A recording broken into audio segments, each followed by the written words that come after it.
yes, it's absolutely possible to get awesome cinematic footage with the DJI Mini 2. Now let's talk about what you need to do in order to achieve this. I forgot my laptop with the notes on it. Great. I'm gonna go grab that. In the meantime, you should probably grab a pen or pencil and something to scribble on as well, because it's gonna get serious. Okay, I'm back. Let's get it. Now, before we get into it, there's one thing I really want you to understand. It is not, I repeat, it is not about the gear you have. It's not about what you have, but what you do with what you have that really matters. Perfect your skills on drone movements, etc., and your editing, and it doesn't matter what drone you got the footage from. The Mini 2 can record in 4K up to 30 frames per second and 2.7K as well as 1080p up to 60 frames per second. Make sure to always film in the highest resolution possible unless you have an issue with storage, but it has a lot of benefits. I usually film in 4K, and this allows me to crop in or zoom in to an extent in post. And also, when you film in 4K and you export that footage in 1080p, it looks even crispier. So make sure to film in 4K. Now, different frame rates are meant for different reasons. Most Hollywood movies are filmed in 24 frames per second, and it's 25 frames per second in Europe to get that cinematic look. So in order to get cinematic footage, you need to film in 24 or 25 frames per second. If you want to slow things down, then frame in higher frame rates such as 60 FPS. When you add a 60 FPS clip on a 24 FPS timeline, you can slow down the footage to 40% of the speed, and these come in handy in certain situations. The Mini 2 can film 60 FPS, but in 2.7K, which is still pretty good. Now, if you're filming someone running or someone on the bike and it's a fast movement, you record that in 2.7K 60 frames per second, and you slow that down in post. It looks so good. Very cinematic.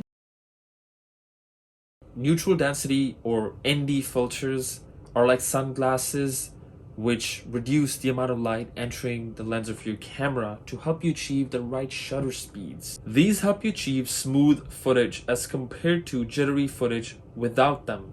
When you film in 24 or 25 frames per second, your shutter speed should be double the frame rate, that is 1/50th of a second. This helps you achieve cinematic motion blur, which the human eye is accustomed to. I made a separate video where I demonstrate the use of ND filters and compare videos with and without, so be sure to check the link to that video in the description below. There are also PL or polarizer filters, and these are meant to remove the glare from reflective surfaces like water. You can also use an ND-PL filter to help you achieve the right shutter speed and remove the glare at the same time. In my opinion, ND filters are super important as they really help you get that smooth cinematic footage. If you're interested, I'll make sure to link ND filters that I use in the description below. Flying straights, up, down, backwards, left, right is pretty good, but you're just always getting wide shots. Try adding things that are more interesting. Now, you want to keep things in the center of your frame. Use grid lines or the simple cross to help you center subjects in the frame. Flying straight or sideways is good, but not all the time. Add some interesting shots by using certain maneuvers such as the reveal shot, where you start with the camera pointed downward, and as you move forward, tilt the camera up slowly to reveal the shot by adding some suspense and arouse interest. Make sure your exposure on the bottom right is locked, or choose a manual shutter speed if you're using ND filters, which I highly recommend. Make sure you always underexpose your footage, as it's easier to bring up the shadows in post, but difficult to reduce the highlights. Parallax shots are very interesting. It's where the drone moves in rotation around the subject and is a simple but interesting technique. Find a subject and simply rotate around it. You can get more creative with this by zooming in post from the start of the clip to the end, or zoom out in the same manner in post. You can also get closer or further from the subject while rotating around it. Change the gimbal angle up or down, even ascend or descend.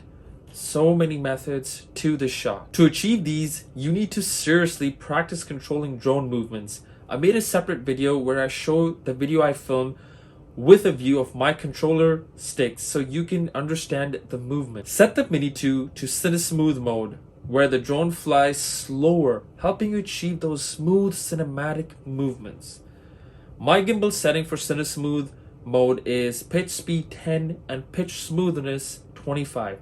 I find these settings to give me the best cinematic speed and smoothness. Try different movements for different shots. You can move sideways and ascend or descend and tilt the camera up or down.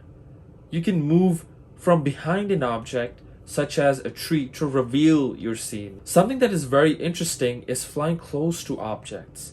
Now the Mini 2 has sensors only at the bottom, so be very careful when flying close to objects. The size of the Mini 2 makes it perfect to fly through objects as well. Just because you have a drone doesn't mean you should fly high.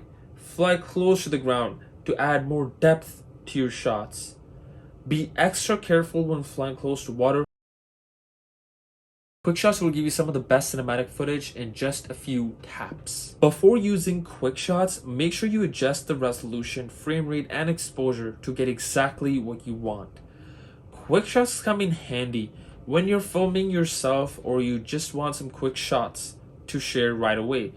I made a separate video on how I use Quickshots in different ways to get more creative, and the link to that video is in the description below. Use the best parts of your Quickshots. A helix is about 30 seconds, so either choose a few seconds that you really like or speed up the video.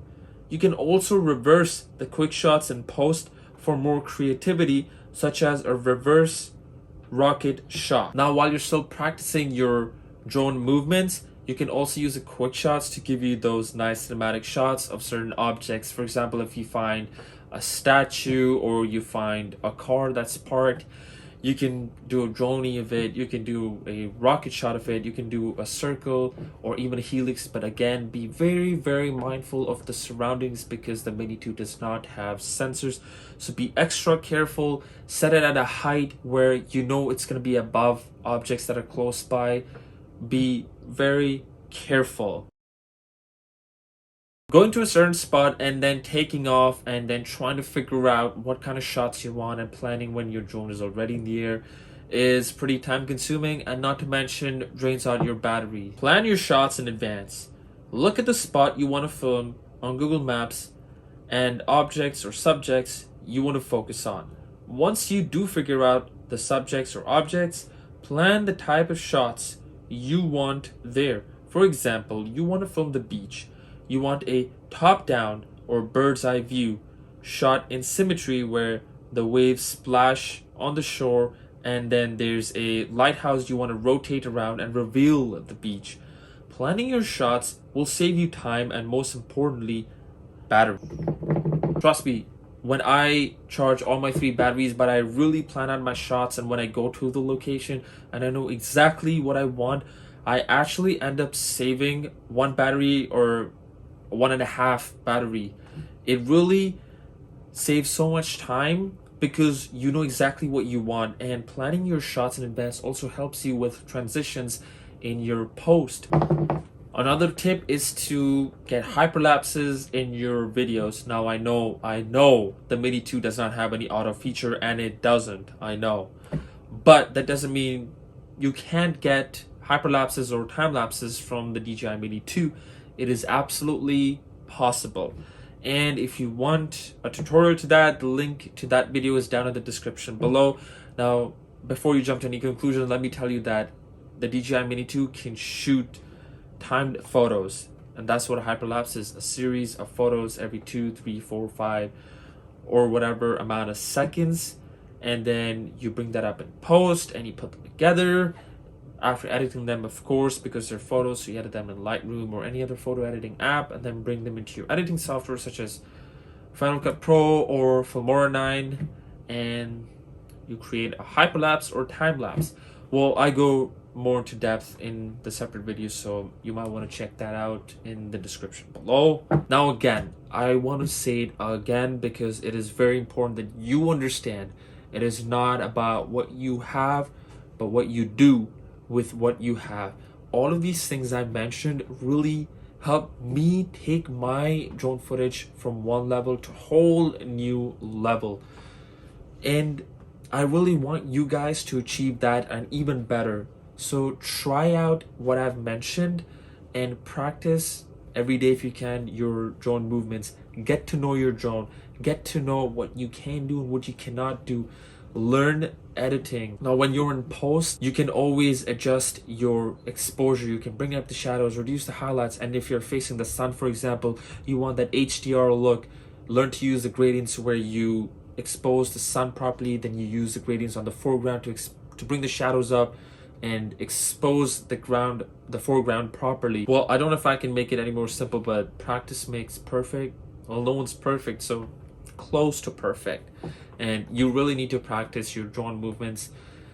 It's very important that you know how to control the drone, and then you're aware of your surroundings, so you know what you can do and what you can't do. So be very mindful of that, and all the other things I mentioned, make sure to go through them, practice them.